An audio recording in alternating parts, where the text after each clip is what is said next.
Hello, everyone. I see that people are starting to join the webinar. We are going to wait a few more minutes so that more people will join us. In the meantime, I can start introducing myself. I will probably introduce myself again in a few minutes. I am Cristina. I am part of the Viso team. I am one of the many people that have worked to make Viso reality. As you will hear from my accent, I am not really British, I am Italian, so I am removing the mystery immediately. I am responsible for the part of Viso that attains the patient experience. So maybe some of the people that will join us tonight have also had phone calls with me or video calls, because I was trying to understand how to improve the app and how to improve the experience overall, so that will be better for patients. We also have here Dr. Karan Koshal, who's a GP in Windsor, and he has also been a very important part of Viso, because he has really instructed us on how to best monitor blood pressure. Karan, maybe you can tell us something about you while we keep waiting for a few more minutes that more patients will join us. Yeah, sure. So thank you, Christina, for that lovely introduction. So my name's Karan. I'm an NHS GP in Windsor, and I also work with the Viso team to also an advocate for both patients and the clinician side of things, to try and make the app seem sensible, to seem usable, to seem relevant to what's happening in the GP setting in primary care in the NHS. Yeah, I love working with the team, and hopefully after this presentation we all get a better understanding of what Viso is going to be used for and how it's going to help to monitor blood pressure for many patients. Yes. Yeah, the reason why we organize this webinar has been because patients often mention that they would like to understand more about the app, or they would like to ask questions on why do they need an app to monitor their blood pressure, or why exactly this methodology with this 1 week a month where you have to send your readings. So we thought, why not talking about it? It's better than any website. And so this is why we're here today. I see that we don't have any more requests. What do we do? Shall we wait a couple of more minutes, or Do you think we should start? Sure, Or maybe even start a slow introduction start, and then we can see where we go. You see, there are people just joining. got a new person. Yeah. Okay. Well, maybe we can just at least start by talking about the agenda for tonight. So we're gonna cover. The core of tonight is going to be two parts. One, we're going to talk about high blood pressure management, and we're going to really start from the scratch, like what is high blood pressure and why are GPs so strong about the fact that it needs to be monitored, how Viso enters in the picture, how Viso works, because sometimes it's not clear. You are going to have lots of opportunity to ask questions. Even the most stupid ones are the one that we seek the most. And then we are going to also share some tips and tricks about using the app and open the space for more questions about the app. We also have another person that will join us later, which is a person that is actually in the technical team to develop the app. So she has all the answers to your questions about the app that only a person that knows the code and everything can answer. So we are here tonight to answer to all your questions. Okay, what do we do? We move forward?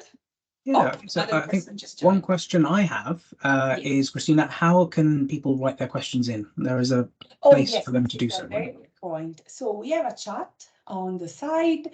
On the top, you can see the button. Please feel free at any time to just type your questions. Don't let them boil. Whatever comes to your mind, whenever it happens, just write it down. Again, no question is stupid. Please just write down whatever is coming to your mind, because someone else might be thinking the same, and you will benefit the entire group by sharing your doubts. Perfect. Okay, so I will leave you the floor. I know that you can also move through the slides, so you can maybe start walking us through. There we go. So I'm just going to take control and then there we go. So everyone, lovely to meet you and thank you for joining. So my name is Karan, I'm a NHS GP, have been so for many years, and I now also help someone develop Viso and work through their pathways to make sure that they're relevant, that they make sense to both your GP teams and patients, and hopefully to explain a little bit more about blood pressure, why it's so important to control and how Viso can help. So hopefully it goes on to the next slide. Yes. Right, so what we're going to start off with, really simply, what is blood pressure? And blood pressure is quite simply the force or the pressure with which blood is traveling through your blood vessels. The heart pumps and the blood flows through, mainly your arteries. So not your veins, for example, those in the legs, but it's mainly the arteries that are supplying blood everywhere around your body. Imagine a hose. So if you open the tap fully, you get higher pressure of water coming out. Same thing happens in our blood vessels. So when the heart is pumping harder and faster, you get more pressure of blood flowing through. So we all really need blood pressure. If we didn't have blood pressure, we wouldn't be on this talk at the moment. So why are we kind of having this conversation? Well, we want to really understand what the numbers mean. And I know almost all of us have kind of taken our blood pressure before and we've used a monitor similar to such like this. But I wanted to explain the basics of the numbers a little bit more just to help reiterate some of the understanding behind it. So you've got the top number, and the top number is when your heart is pumping. So when the heart pumps, you get a higher pressure of blood flowing through your arteries, and that's what that's measured. So 118. You then get a lower number, and that's when the heart relaxes. So your heart pumps and relaxes, pumps and relaxes. So when it relaxes, that's the pressure going through your blood vessels at the time. There's also a third number that some blood pressures have, the majority do, some don't. But it's worth noting that it also measures, when you're doing your blood pressure, it also measures your heart rate, so the pulse at which your heart is beating. So really high, really fast, really slow. It does that. So we've got systolic, which is your heart pumping, diastolic when your heart is relaxing, and then you've got your heart rate. And then you get a number. And so you get a number of 118 over 78, and that is essentially how you write your blood pressure down. Okay, but it's also sometimes said 118 over 78, and sometimes it's also called 118 over 78 millimeters per mercury, and that's the unit with which we measure blood pressure. I must admit, it's been a long time since I've said millimeters of mercury. We often just say the numbers to get across what the blood pressure is. So that's a little bit about the numbers. You may have also heard about target home blood pressure. Okay, so this is a personalized blood pressure limit that you shouldn't really have your blood pressure going above on a regular basis. That's often set by your own healthcare professional. So it's often set by your GP or your clinical pharmacist or someone from the GP team that's setting that, saying, look, above that is going to start becoming a problem for you. Try and aim for blood pressures below that.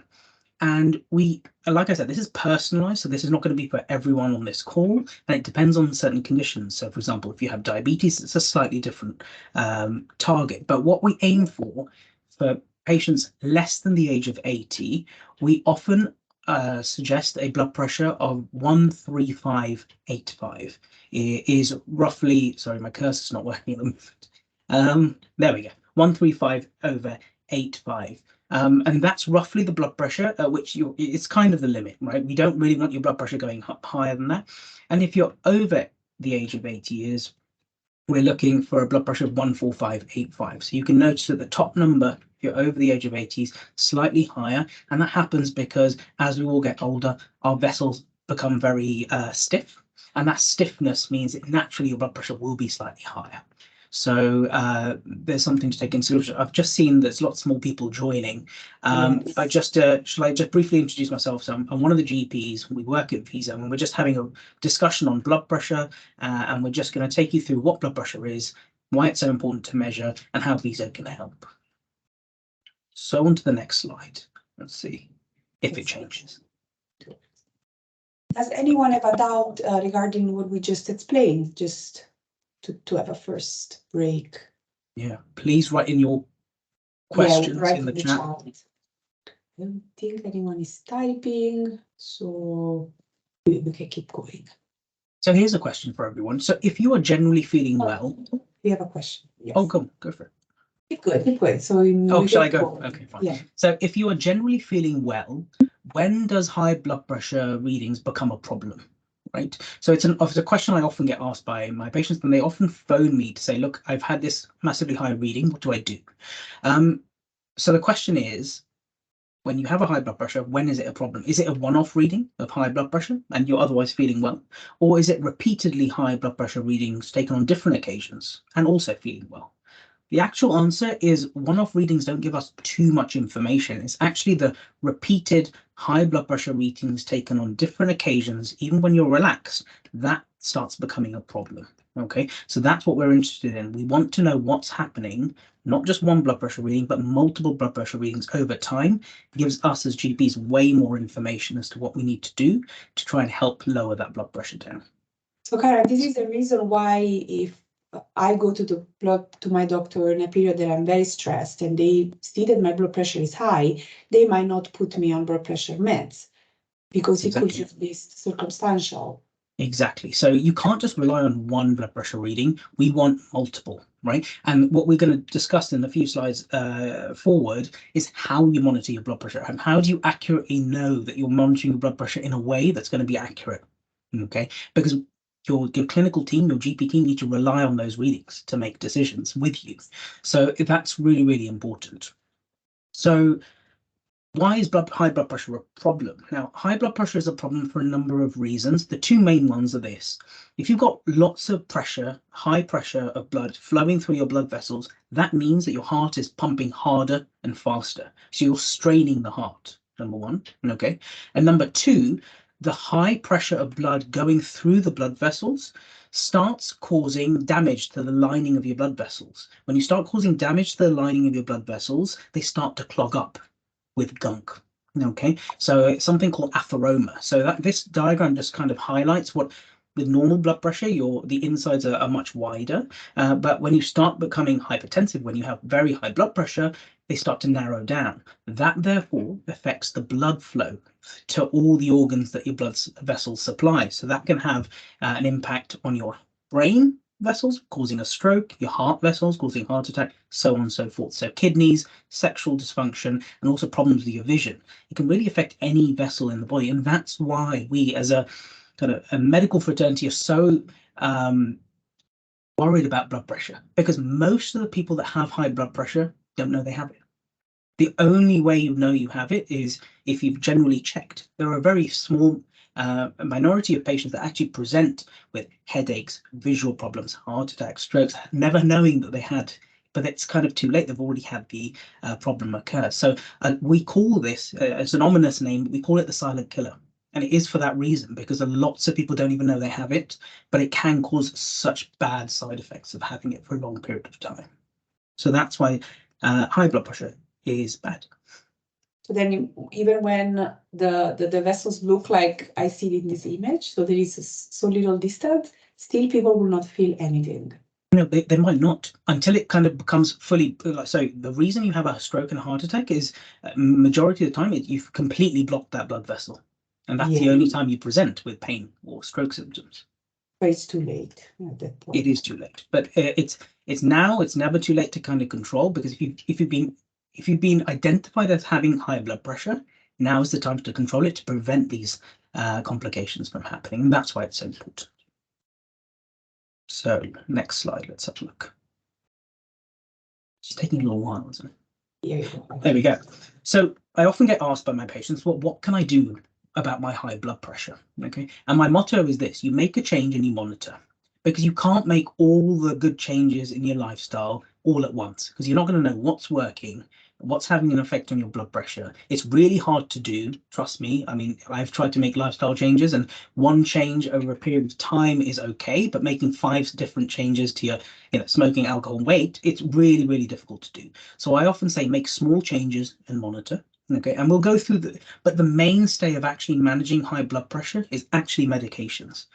Generally, most people with high blood pressure will need some form of medication to bring their blood pressure down. And usually that means taking that medication for the rest of your life to bring that blood pressure down. Because as we know, things like aging and your genes can't be changed. Okay, so you can't, well, not yet anyway, but so you can't change genes, you can't change aging. And so over a period of time, your arteries and vessels will stiffen up, your blood pressure will creep up. Okay, and that's a fact. But there are things you can do. So, for example, you can start reducing smoking. You can try to lose some weight. Reducing stress, that's easier said than done, especially with two kids. Lack of exercise. So, exercising more is much has shown not only to release endorphins and the good hormones to make you feel better, which reduces stress in itself, but exercise in itself gets the blood flowing around your body, less likely to clog up over a period of time. Reducing alcohol consumption. Salt's an interesting one. So generally, for a period of time, we've all been saying to patients, look, reduce your salt intake. I mean, I don't know of many people that add too much salt to food because it starts tasting quite strong. And so cooking with salt is okay if it's in moderation, but adding extra salt on top of your food can sometimes be a little bit excessive. And so we often say, try and reduce that. But more research is suggesting sugar. So high sugar levels, so the natural things like cakes and chocolates, etc., all push up your blood pressure as well. So reducing salt and sugar is really, really important. And obviously the top one, medication. It's really important if you are on medications to take them every single day, because if you don't take them, your blood pressure will creep up.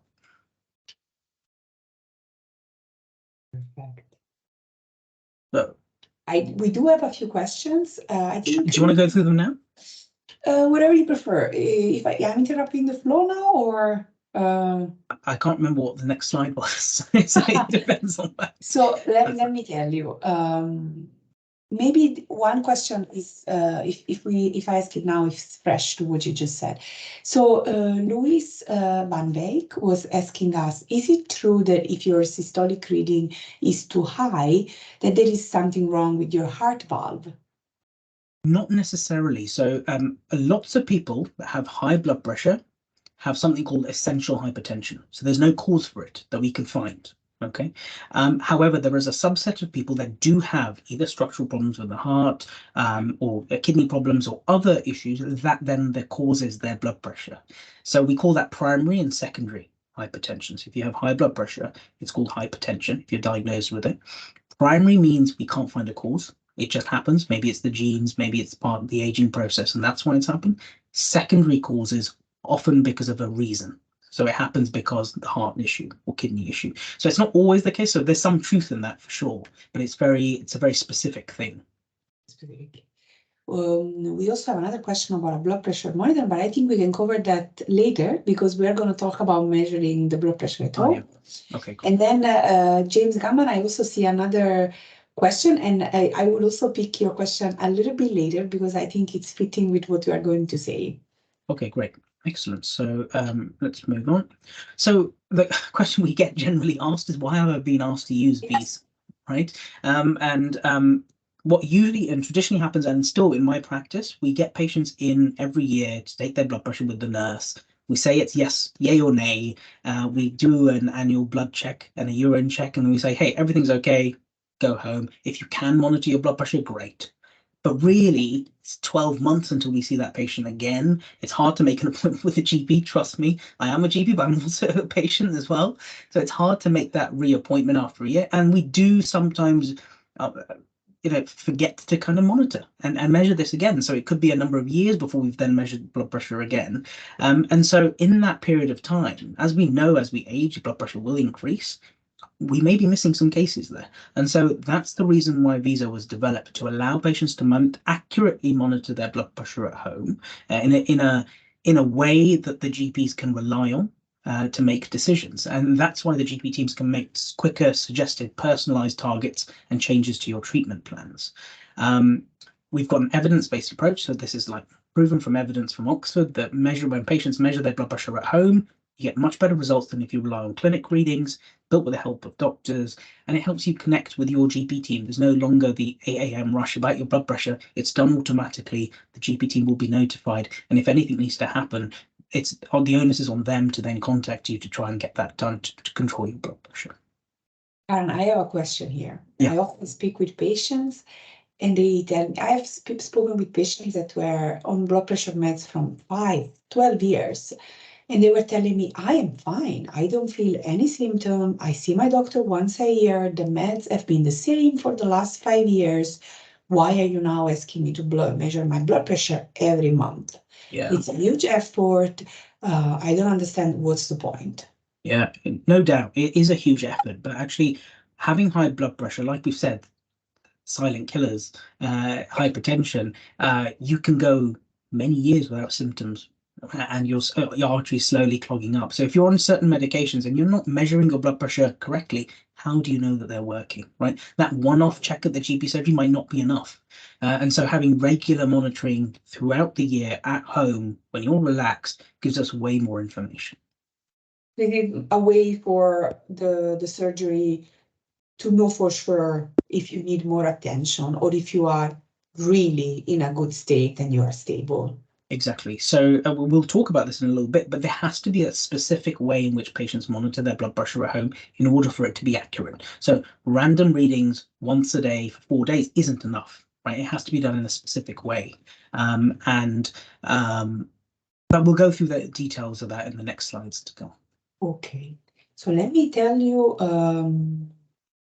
a couple of more questions that we got. Sure. And then one is, would you recommend a home blood pressure monitor cuff bought from a pharmacy? I've spoken to some nurses who think they are not accurate. Yeah, so specifically the question was about the cuff, not the monitor? The cuff, yeah. The cuff. Okay, so usually the cuff that comes with the blood pressure monitor, as long as the blood pressure monitor has been approved by the British Hypertension Society, is good to use. Okay, if you get a second-hand cuff, I would often recommend you buy the cuff from the brand. Oh, cuff and monitor. So I've just seen that come through. Okay. So British Hypertension Society, you go on their website and it has a list of recommended blood pressure machines that you can buy. There's some really expensive ones. You don't need to buy those. Just go for the cheapest one that's recommended. That's good enough to help monitor your blood pressure at home. And they already come with cuffs as well. And some companies also provide larger cuffs. So if you have a really large arm circumference, you can buy larger cuffs because you need to buy an appropriate cuff to your arm diameter. Okay, so but that there are ways on the packaging, and also to speak to your pharmacist. They often have approved blood pressure monitors there in the pharmacy. They can guide you which ones to buy, and they can tell you the cost prices as well. And then we have another question always related to the monitors. Are all home monitors accurate? I use Kinetic. Is it okay? Yeah, good question. So again, just to reiterate, so I would only recommend British Hypertension Society recommended blood pressure monitors. Those have gone through rigorous testing to show that they're accurate versus the clinic blood pressure readings that we take. So you need to do like for like. If you can buy other brands of blood pressure machines. They may work, but there's no way of us guaranteeing them. Then I have one last question and maybe can go together with the next subject, which is as a GP. How would you go about encouraging GP practices to get behind promoting the app to patients? No, that's a really interesting question. So it's almost like a system question, but I think it has to come both ways, right? The app has to be usable and useful, and we have to get the reasons as to why we need to use the app. But fundamentally, we need to understand a little bit more about blood pressure. We need we need patients to understand that having high blood pressure over a long period of time will cause problems. And most of my patients that really do take the time to understand it and control their blood pressure kind of have done really well. Their blood pressures have come control. They take one medication a day. They're living absolutely completely normal lives, knowing that they're very unlikely to get the complications now because their blood pressures come under control. So I think a lot of it is about education both ways. So encouraging patients, educating, that's why we're holding this today, but also convincing the clinicians that there is a way to monitor accurately at home. And that's what Viso does. Perfect. So I don't see any other additional questions, so maybe we can move to the next part. And I am going to click. Perfect. So I wanted to just recap the agenda. So we have spoken a little bit about high blood pressure, why you've been invited to Viso. Dr. Karan Koshal has answered to a few questions. I do see that someone is typing another question. Maybe not. Okay, if it comes, we can answer those towards the end. Yeah. Right. And now we are going to go and talk about Viso, how it works, because I know that there are some areas of the app. Kinetic was approved. I just saw that come through. Yes. That's perfect then. So I would continue using it if it's approved. I would read first the question because no one is reading it. So the person is asking if the kinetic monitor has been approved by the British Hypertension Association, and your answer is you don't know. Our recommendation is that you would go on the website and check the list so you can know 100% if you're buying a product that is accurate. Also, importantly, sometimes the brands have different models of blood pressures, and some of them are approved and some of them are not. So you have to go to the depth of knowing what model you're at to then cross-reference that from the list on the BHS website to then know you're having the accurate one. The same thing, yeah. It's recently been changed. It was the British, now it's the British and Irish. Wait, let's read the question again. Oh, sorry, no one can see the questions. So is it the British and Irish Hypertension Society the same? Yeah, it used to be the British, and now it's the British and Irish Hypertension Society. That's the new name. Perfect. And someone is also asking us to confirm what is the list of approved blood pressure monitors. You can send that list through. We can send it through to or maybe a link. Site link. I'm not sure how we're going to do that. Let's go through. We can go through the end of the slides, and then Karan can click on the link and check if it's the correct one. Just for technology purposes, let's just go with the flow now, and then we click later. Fingers crossed. It seems to be working. We're gonna check the link. Yeah. Okay. So I don't see any additional question regarding hypertension and blood pressure monitoring. If anything pops to your mind, feel free to add it. We are going to pick it. And now we're going to talk about Viso. I made this little slide to just recap the benefit because it's never enough. So why your doctor invited? Because they want for you to share accurate, up-to-date blood pressure readings with them. Up-to-date means that they are not from 1 year ago. There is also the part about saving time and not having to go to the surgery. When I speak with patients, they often tell me how grateful they are for this because they are still employed, so they have to take a day off to go to their GP, or they in this way they don't have to go look for a parking spot, pay for a parking ticket, and so it's very convenient. And then the best part is that it's gonna allow you to stay on the right treatment plan if you are medicated, because your doctor will know exactly if your medication is the right one or your blood pressure is changing from the last time that they saw you. And then the one that we like the most is that we see that patients that use Viso actually make faster progress towards their target blood pressure. And the reason for that is going to be explained a little bit better by Karan in a second, but it's the process that Viso puts you through when you add your blood pressure readings. It's a cycle where you add your readings, your blood pressure, your practice checks if your blood pressure is your meds are working, and then they quickly change your medication, and then they can check again if the new medication is working. Usually we see that within a few months people hit that optimal blood pressure target. So Karan, do we want to explain how it works and why it's effective? Yeah, sure. So like I mentioned, so Viso has to monitor your blood pressure in a certain way in order for the GP surgery to believe or also have confidence that the blood pressures that are being sent through to them are accurate and they can act on those.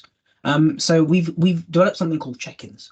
It's you have a period of time to upload some blood pressures, and we'll talk in depth about how that happens as well. But there's a check-in where when you first log into the app for the first ever time, you put your details in. We can talk about that in a few slides going forward as well. So when you first log in, you have to do a blood pressure check-in. And the blood pressure check-in involves you taking multiple blood pressures over a period of days, 4 to 14 days.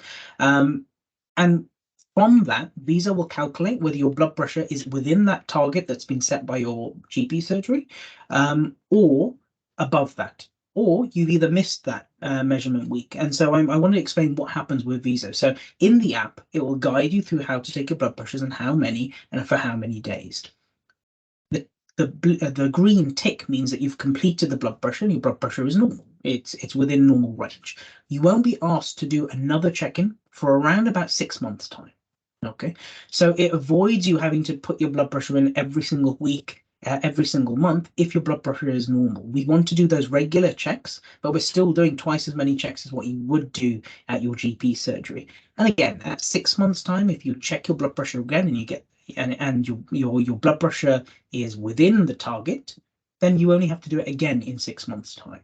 Okay, so we can be quite confident within 12 months we've had 3 readings, which is 2 more than what you would usually get in your GP surgery, but we can be really accurate and confident that blood pressure is really well controlled for that patient. Oh, you have a question? Yes, because give me 1 second. Let me just finish off what I have to say, and then most certainly I'll answer the question. Generally, when you have high blood pressure in the practice, you're invited every year to come and have your blood test done and also a urine check as well. And that's roughly every year to do. So the app will also remind you that you're due a blood test and a urine check as well. If you have a question, Simon. Yes. So when I see this, I imagine that I have to log my readings once, and then I'm going to be free from doing it again in 6 months. But when I talk with patients, they tell me that they are a bit frustrated because the app is inviting them to log their readings for example, 3 months in a row. Yeah. So is it a bug or was it designed in this way? It was actually designed in this way, and that's my next slide. So, and before we get onto that, it's a really important question. So, throughout that 6 months or throughout the year, you can still use the app to upload your own blood pressures, right? It allows you to keep an eye on your blood pressures, but those blood pressures that are taken outside of the check-ins aren't sent back to the GP. We've had over 500,000 blood pressures taken on the app. So you can imagine your GP counting those blood pressures, it's not going to be relevant. So as long as we can be confident that the blood pressure check-ins are accurate, we don't need to send all those blood pressures in between those check-ins back to the GP surgery. They're more than happy to rely on these really accurate blood pressure check-in details. But to answer your question, go on. Go. Answer first, and then I will fire another question. I was just going to go to the next slide. Answer first this one, so we don't confuse the audience. Sure. No, please go. Oh no, that's it. I'm done. Unless you feel I've got more to say. So the question was, so patients often tell me that they're actually invited to log their blood pressure reading 2-3 months in a row, and they are a bit irritated by that. They find it not practical. So what's the reason behind this? Yeah, and I'm explaining that now. So it's in a similar fashion, if someone were to log in for the first time and then do their blood pressure check, and if everything was okay, again, they wouldn't have to do anything or wouldn't be prompted to do anything in terms of another blood pressure check for about 6 months' time. Okay, so that's good. However, at that 6-point mark, if they do their blood pressure check-in and either they haven't completed it or their blood pressure is above the target, they'll be asked to do it again in a month's time. That's really important, right? We don't want to leave it another 6 months for your blood pressure to creep up in that time. So we're going to ask you again in a month's time to check your blood pressure again with a check-in. Yes, it can be tedious, but there's a reason behind it.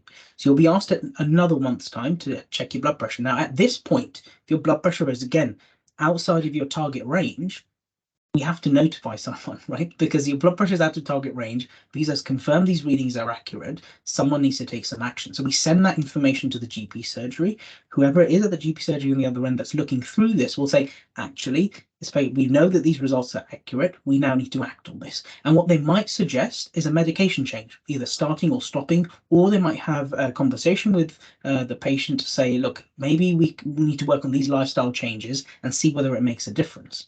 Like I said, monitor, make a change and monitor.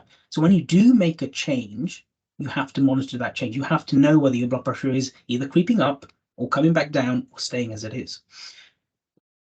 And that's when we check again in 1 month. So you can already see for someone that's incompleted their check-in at 6 months or had a high blood pressure, you've been asked 1 month at a time and then another month's time. And say, for example, in this instance, your blood pressure has come down from the medications that have been changed. That's great, right?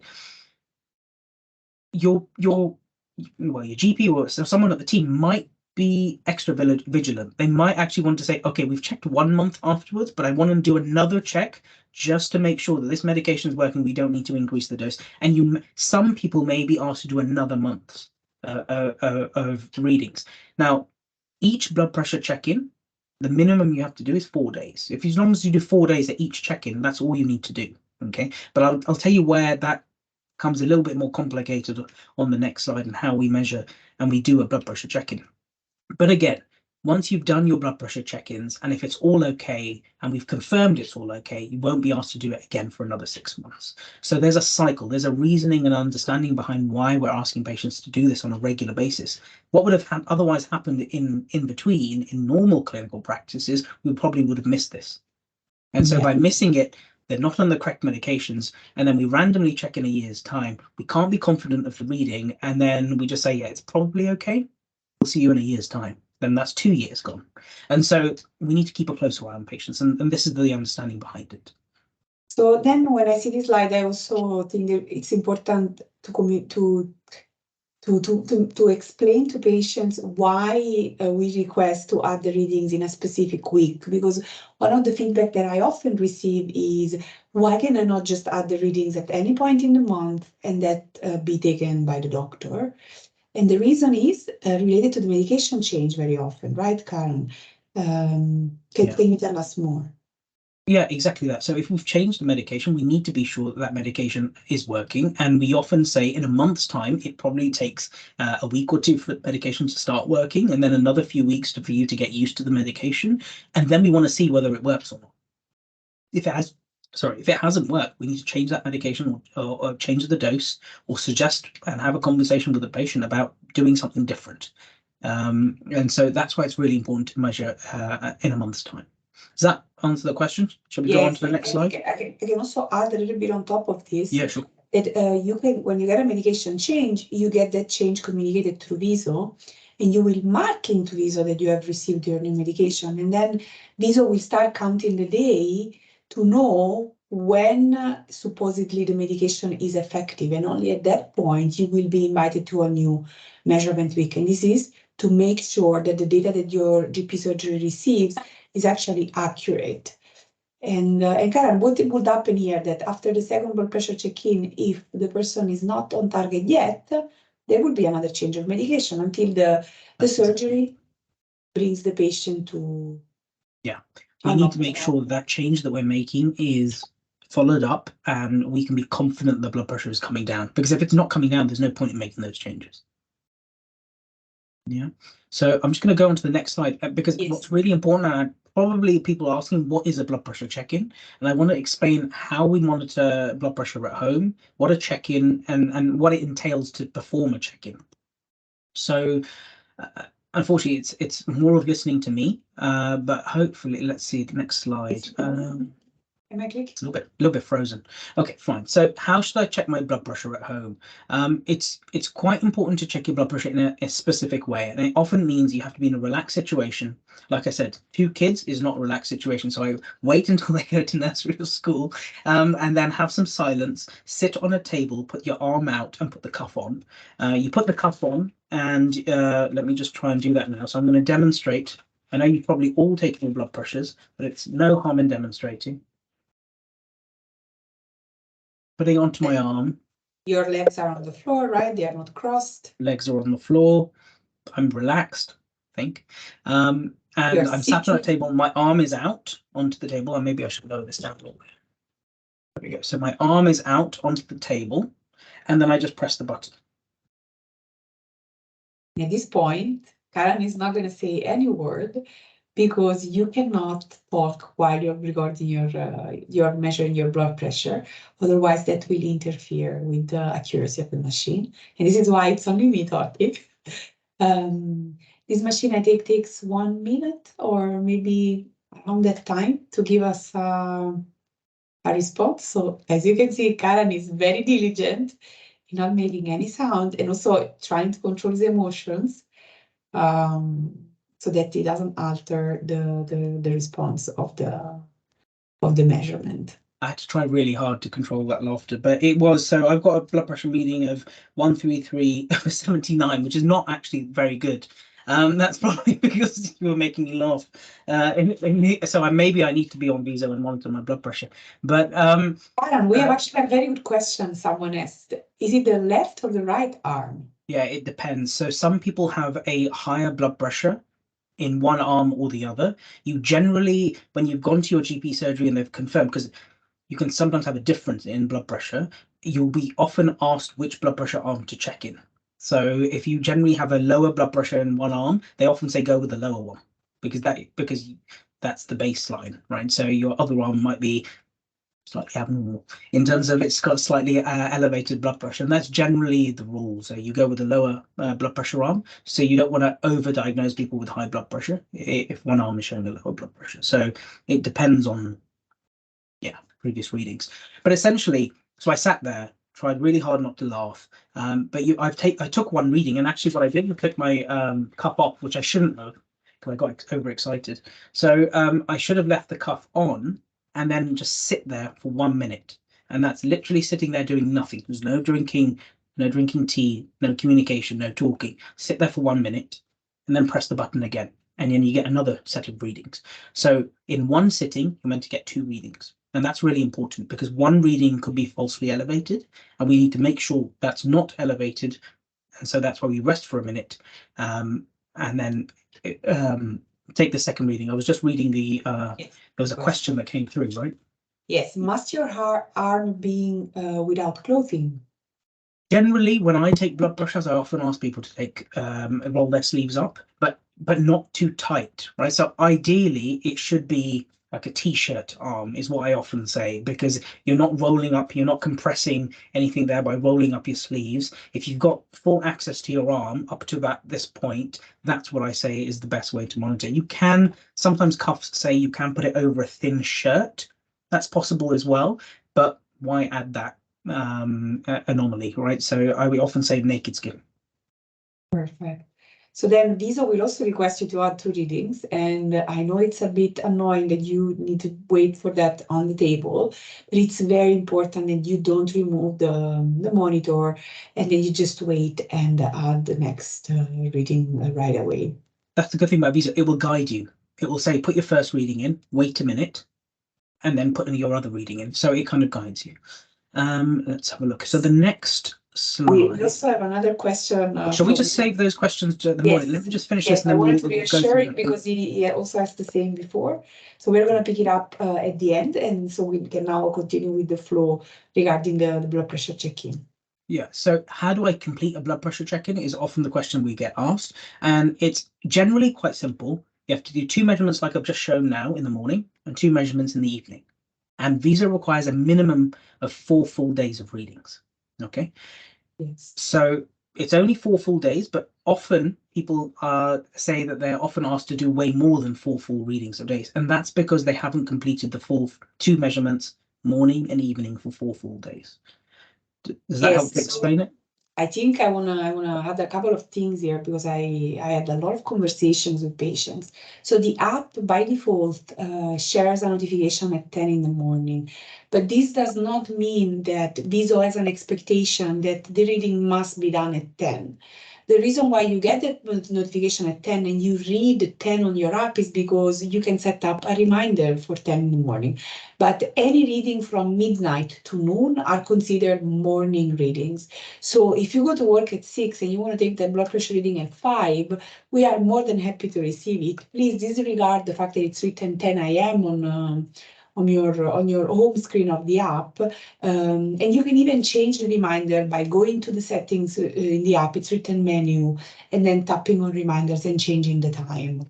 So this is super important. And the second important thing that I wanted to share is that some patients tell me that their doctor told them to add just 1 blood pressure reading a day. And so for this reason, when they read 4 full days of reading, they get very confused because they add 4 days, but then it is only 4 measurements, and the app will not consider this a complete blood pressure check-in, which means that when it's not completed, they will be invited again next month. So your doctor recommends some doctors recommend 1 blood pressure reading a day just out of convenience. Is it correct, Karan? There isn't a specific scientific reason behind that recommendation. You could potentially do one a day for 8 days, but then you're just prolonging suffering, is what I often say. And to be really quick and to get accurate blood pressure readings, like I said, if you do it twice a day, morning and evening, like the app is going to notify you. And again, you choose the times you want to do it in the morning and evening. As long as you have 4 full days of readings, that's more than enough. It won't ask you to do any more. Visa will only ask you, well, you have 14 days to complete that, by the way. And so therefore, if you've done 3 days and you know you're going on holiday for 5 days, you still have a little bit of time at the end of that holiday to come home to sit and take your blood pressure readings for one more day with 2 readings each. So that's where the flexibility sits. You've got a 2-week window when that measurement week or when that blood pressure check-in starts. But I often say, as soon as you get it, just complete it, because then you don't have to worry about it. It's only 4 days of readings. And if it's okay, you won't be asked for another 6 months. Yes. So it's very important to complete the blood pressure check-in, because otherwise you might be invited again the next month. And so you're just prolonging this chore in a way. Yeah, so our recommendation is always like just get it done as soon as you start. We see that if people don't take any break and they just record those 2 readings morning, 2 readings evening for 4 days straight, they are more likely to complete it. And as Karan said, you have half month to do it. So really we recommend to try to get it done as soon as you can. Sometimes I speak with patients that record 3 sets of readings, and they think that it's enough. So they also get a little bit irritated if the app doesn't prompt them for a medication change. So Karen, maybe we want to reinforce that even though it's really appreciated that you add 6 readings, so 3 sets of readings, it is still often not enough. That's a really important point. Yeah, if Viso can't confirm the accuracy of the blood pressures that are coming through, it won't share that information. Well, it will share it to a degree to the GP surgery, but the GP surgery can't be confident that that's a correct blood pressure. So what they often ask you to do is repeat it again so we can confirm the accuracy. And that's where the discrepancy happens. So we need to make sure we've got accurate readings. We're basing, because what I hate to do is rely on a few sets of blood pressures and then start patients on medications. Like I do not like starting medications on patients that do not need it. And so that's the fear that we have, is why start medications on patients that don't need it? We need to be really certain their blood pressure is high in order for us to say, yeah, you maybe do need to take this medication. Because like I said, when you start a medication, you have to take it for life.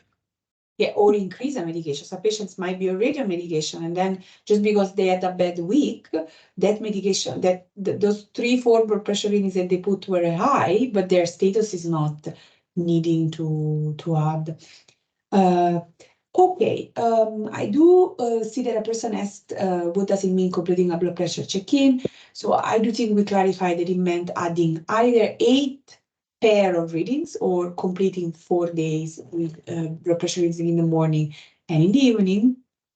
And we also explained how to take in one check-in. Shall we go to the next slide? Yeah, Yes. I think it's over to you, Christina.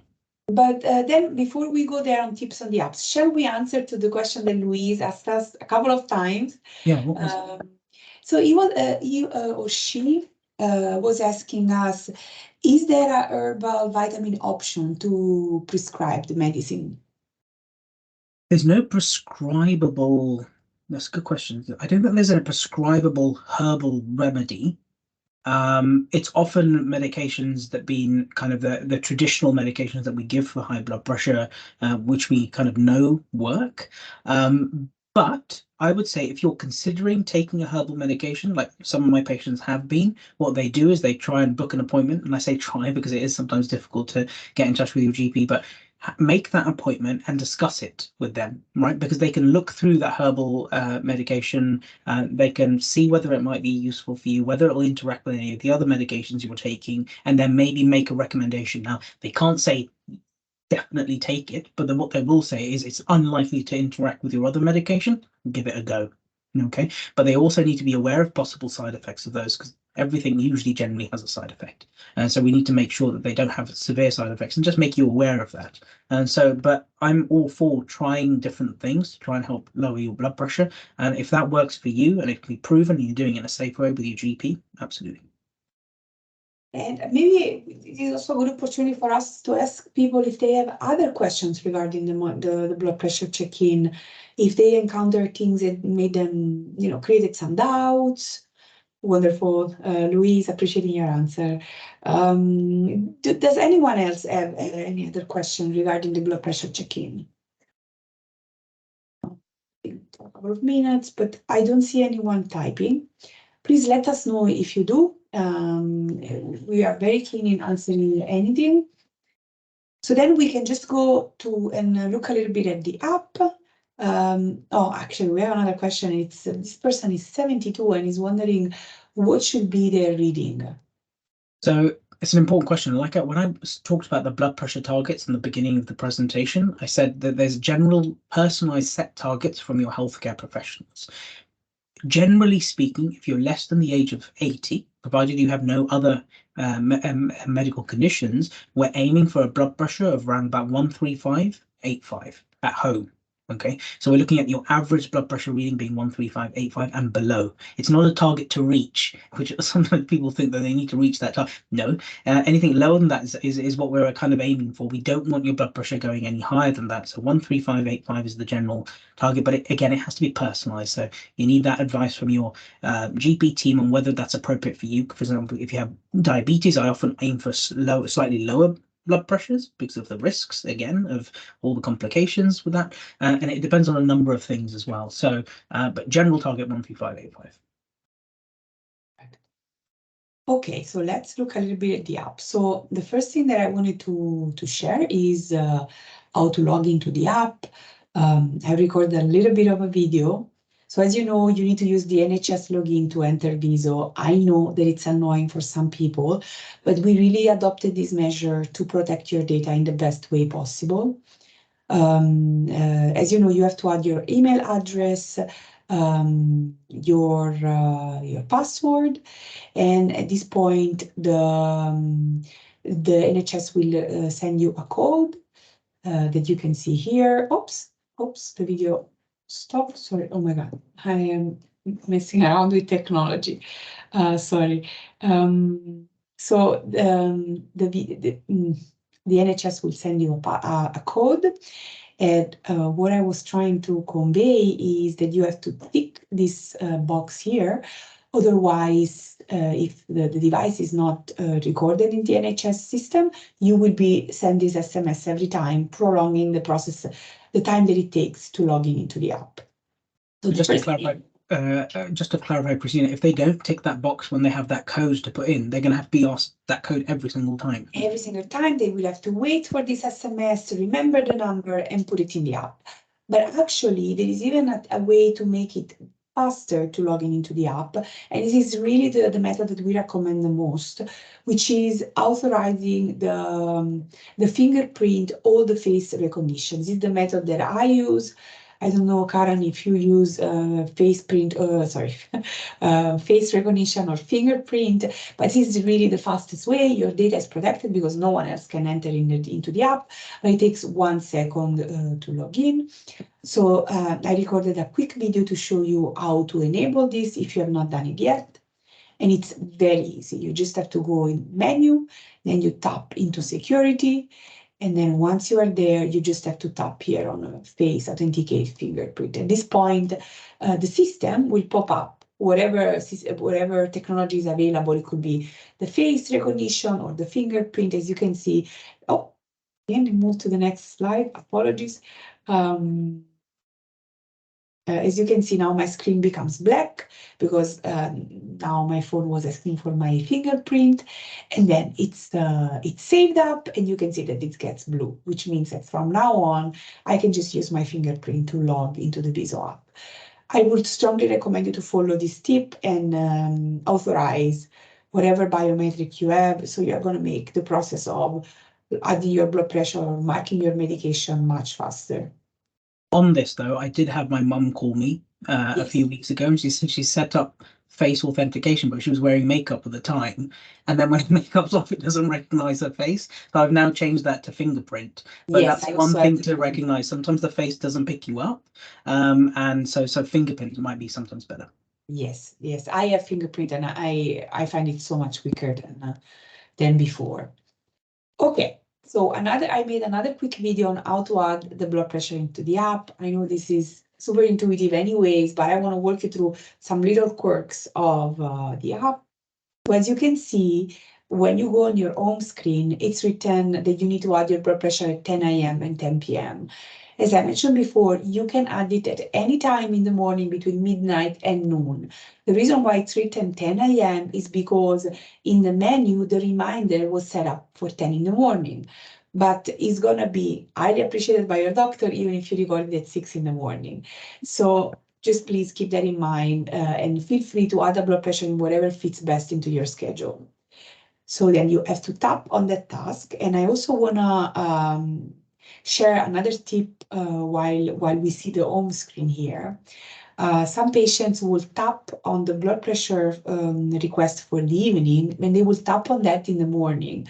But as you can see in the next screen, the app will automatically go to the time that is actually the current time. So even if you tap on other blood pressure for the evening, unless you change the time, the app will automatically go to the time that is the present time. So if you are trying to record a blood pressure reading that you took the day before, you need to be mindful to tap on the time and tap on the time in this slide and then change the time by clicking tapping here. Otherwise, you are going to consistently add blood pressure readings at the current time, which means that the count to the 8 days will never move because you're always going to stay into the set for the morning of that day. So this is an important trick because also for me, the first time that I opened the app, I did that mistake. I kept adding readings, thinking that I was adding the readings from the days before, but the app was just recording the readings at the current time. So I had the most accurate readings for the 2:45 of that day. So here you can see I added my blood pressure. I was very nervous that moment, so it was a little bit elevated. The second one was 1 minute apart, as you can see here. So I waited patiently. And then the app calculated the average between the two. And as you can see, it also informed me how distant it was from the target that my GP set up for me. I was 141, but my target is 135, so it was a little bit elevated. And then I could tap on send, and this will send the reading to the surgery. What does it mean? Sorry. What does it mean sending the reading to the surgery? Your surgery has the Viso system, which means that when you send the readings, they can see these readings on the Viso system. But unless you complete the 4 days of the blood pressure check-in, we cannot write that average into your medical record. And this was a request made specifically from your surgery. Less than 4 days is not accurate enough to be written on your medical record, and writing a number that is not accurate would imply that someone might take decisions on your health that might actually hurt you, right, Karan? Oops, I was drinking water. Yeah, great timing. But that's exactly right. So we need to be confident that those measurements are accurate, that we're not inadvertently starting medications or suggesting treatment changes to patients whose blood pressure is not accurately recorded. So unless you have fully completed that measurement week, we're not going to get the average come through. And so what we will do is we'll get a request saying the patient attempted to complete, but we've calculated some average, but we can't be sure that this is accurate. And so what would you like to do? And most GP surgeries will often say we need some more readings to be accurate. And then we'll ask it again in a month's time to do another check-in. So keep that in mind, because sometimes I speak with patients and they tell me, oh, but I've recorded 3 readings this week. And then I went to my surgery and my doctor could not see the readings in my record.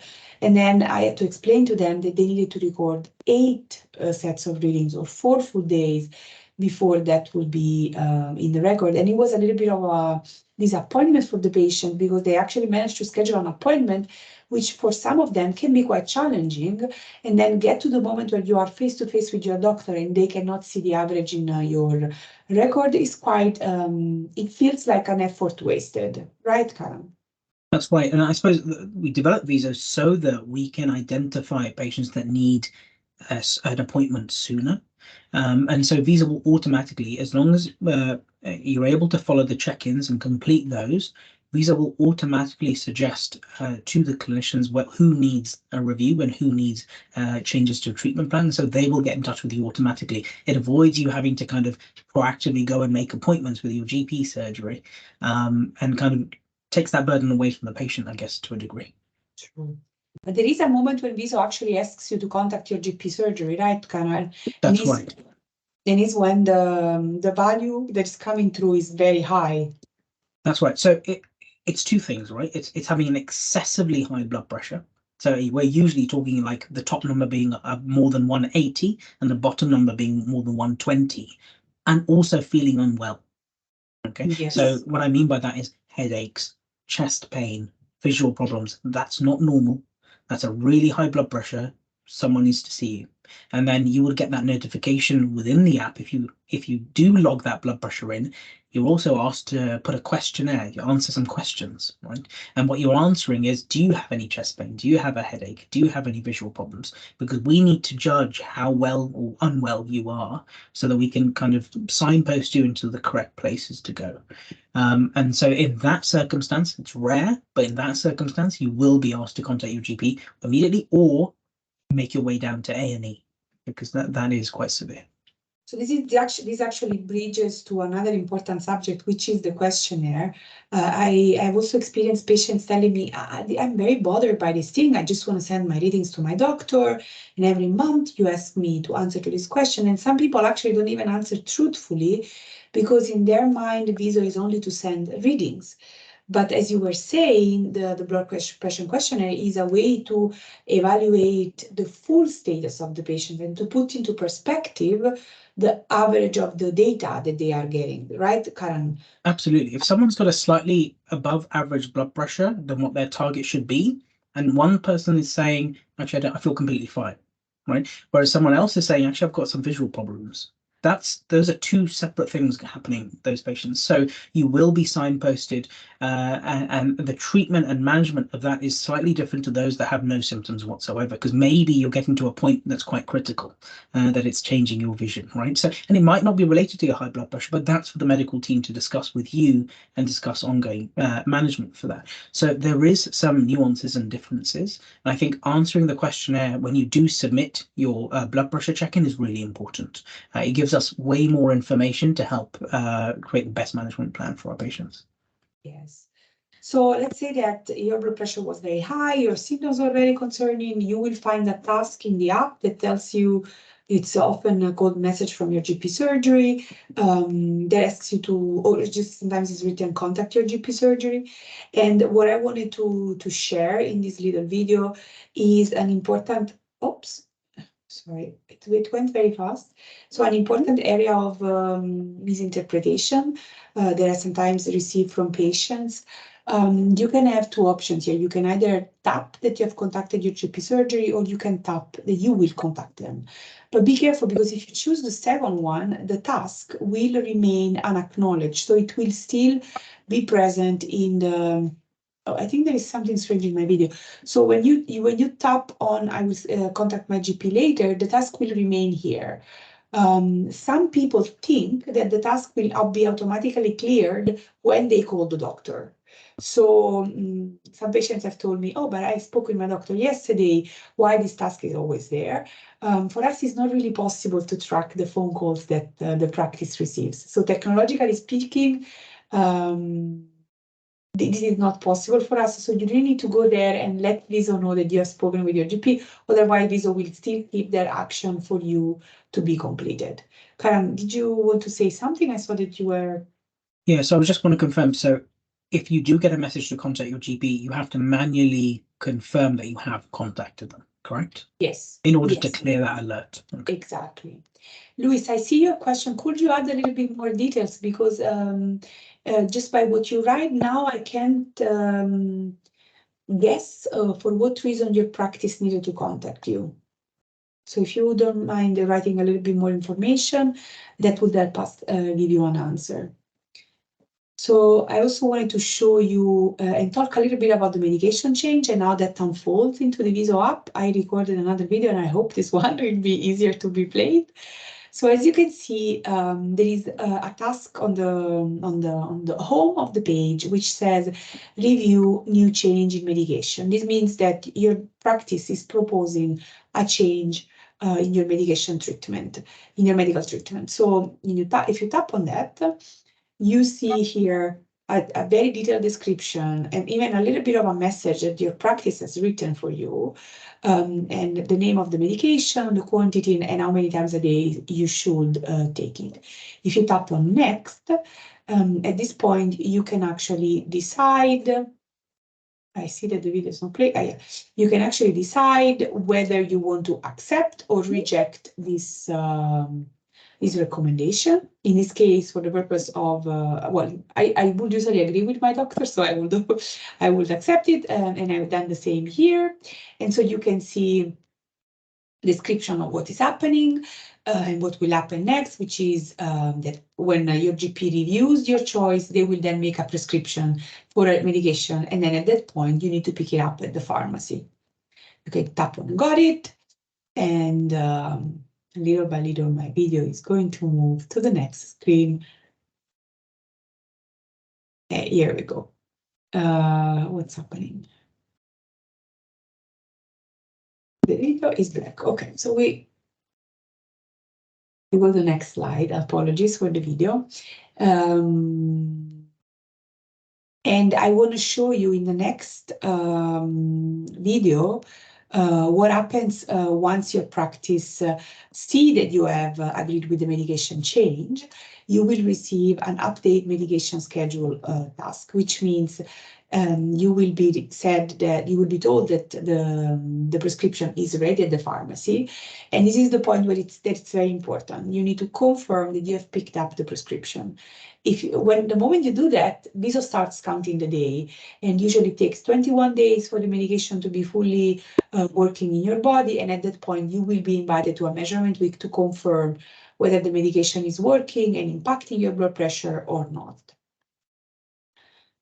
Just to clarify, so not everyone will be on medications, right? So there'll be a large proportion of patients on Viso that are just being monitored that may not actually be on medications, or the medications are not stored within their profile that get all these updates. But there are a proportion of patients who have blood pressures that are being monitored and their medications uploaded into Viso, and then that allows the clinical teams to monitor, make changes, and then send those messages to the patients about new changes to their medication. So it doesn't apply to everyone. This is it can be slightly complex in terms of answering the questions, but generally the confirmations are pretty self-explanatory in terms of I've confirmed I've picked up my new prescription. Exactly. And they will the flows will take you through. So I wouldn't worry too much about this. No, it's important that you confirm it, and then the important part is that later the app will ask you to set up a notification, and this is the part that where we hear from some patients that they don't like to receive notifications about the medication, and here is where you can just remove it. You just untap here, and the app will not bother with any notification regarding your medication. But if you find it useful, feel free to change the time, and you will find this reminder in the screen of the app. So I can see that we are a little bit running out of time, so I will quickly jump to the Q&A, and the last part was the. I think we've already touched on this as well. You may get requests for doing blood tests and urine tests in the usual way, but just reminders sent by your clinical team, and so. Yeah, and then you just have to confirm that you've had those tests done. Exactly. So you just have to confirm that in the app. So then Q&A, please write down all the questions regarding the app. If you're looking for tips and tricks, we are happy to answer. And there is a question written by Louis, and I think it's a it's a very good question. They said that their practice should have contacted them after they sent 3 batches of 8 readings. So this person has the expectation that the practice should contact them. Louis, did you expect that your practice to call you or to schedule an appointment? Could you write it down while we also answer to this question? I think what's important is whether or not those 8 readings were within the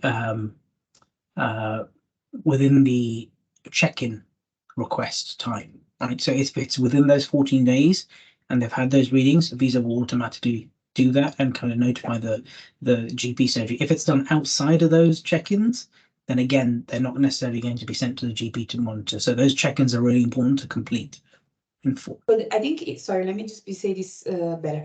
When you record your blood pressure reading outside of the check-in, it is sent to your practice, but your practice will not be prompted to have a look at it. They are prompted to have a look at the readings at the end of the blood pressure check-in.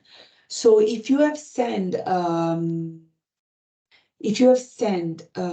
these readings when the check-in was happening and you have completed 3 batches of 8 readings, it could be that we are falling into the case that Karan, it took the 2 cases, where either you are in monitoring schedule, so your practice, Karan, you want to infer a little bit more, or so either you are monitored, so there is no medication change, you're not going to be put on any medication, or maybe your practice is unsure on, you probably are close to your target, or I think it's really hard to say for very specific cases without knowing the background as to what the timings and that kind of thing. But generally, the pattern is if you're able to complete a measurement week and if the averages are generally within the target, then the GPs will not contact you because that means that they're confident those blood pressures are normal and you won't get any communication. You will get communication if they start becoming worried about your blood pressures after a check-in. So the check-in is really important. Blood pressures, like you mentioned, you can do your blood pressures in between check-ins. They are put onto the system for your GPs to view, but they're never prompted like they are in a check-in. So if the blood pressure is above that target in between check-ins, your GP is not going to be prompted to go and have a look at those. It's only those check-ins that are really important to keep a regular eye in an accurate way of your blood pressure. Yeah, so what we see sometimes is that when patients have their values very close to the target, it could be right below or just lightly above, the GP surgery wants to be sure if the patient, sometimes, when it's very close to target, they could just say, actually, you are in an optimal stage. We are going to move you to 6 months. But before making that decision, and so not monitoring you anymore, they might ask you to add your readings for a couple of more months. Regarding being contacted via Viso, you get contacted via Viso when you have a medication change. I don't know if you are on medication. So if that was not the case, you will not receive anything through Viso, or you will receive an email when your doctor, your surgery decides to move you to this 6-month schedule. Until that happens, one of the two, you will not receive any communication via Viso. But you may receive communication in different ways through like text messages, or the surgery may kind of contact you to arrange an appointment, for example. It may not happen through the app itself, is what you're trying to say, Christina. Right? Exactly, yes. Thank you for actually highlighting that part. Someone was also asking about the recording. Yes, we will share the recording. I am going to quickly, please, if you have any other question, feel free to type it. If you would prefer voicing it, you can raise your hand and you can unmute yourself and voice it. I am also scrolling through the questions to see if I missed anything. We answer, I think, I have a feeling that we have answered everything. And just to confirm, Greta's mentioned that this is the list of the British and Irish Hypertension Society list. That is the correct list. So for that link that's within the chat, that is the correct link to look through. Really useful. Thank you, Greta, for putting it through into the chat. Perfect. I don't see any additional question. I don't see anyone else typing.